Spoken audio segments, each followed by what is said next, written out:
ملازمت کرنا بھی یہ بھی ایک جائز طریقہ ہے کمائی کا، لیکن ملازمت صحیح کام کے لیے کرو، حرام کام کی ملازمت جائز نہیں ہے۔ کوئی ایسا کام جو شریعت نے حرام قرار دیا ہے اس میں آدمی ملازمت کرے، یہ جائز نہیں ہے۔ جہاں سود کا کاروبار ہو رہا ہو وہاں پر آدمی جا کے ملازم بن جائے اور سود کے کاروبار میں معاون بنے تو یہ آمدنی حرام ہے، ناجائز ہے۔ یا ملازمت کرے اور ملازمت کا حق ادا نہ کرے،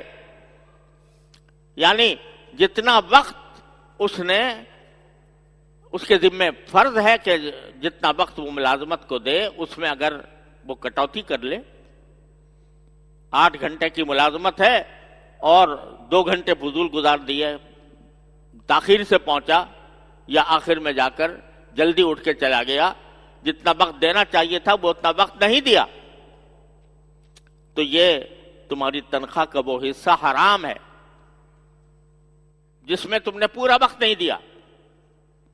اگر 8 گھنٹے کی ملازمت ہے تو پورے 8 گھنٹے ہی دینے ہوں گے، اور چاہے وہاں کام ہو یا نہ ہو، تمہارا فرض ہے کہ جس جگہ تمہیں ملازم رکھا گیا ہے وہاں تم 8 گھنٹے موجود رہو، کام ہو یا نہ ہو۔